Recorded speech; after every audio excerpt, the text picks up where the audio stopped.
How to change password in Little Caesars app.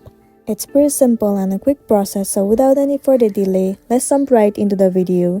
Start by heading over to the application Little Caesars, or you can move into any of the web browser and move into the official website of Little Caesars.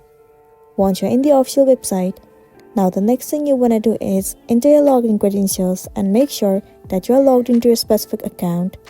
Once you have been logged in, it will land you on this home page. Once you're in this page, tap on this three horizontal line at the top left corner.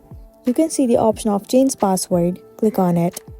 In this page, you'll be able to change the password of your account.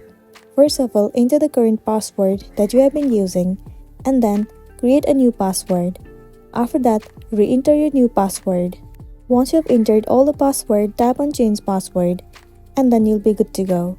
So that's a wrap for this video. If this video helped you, give it a like and check out our next tutorial. Thank you.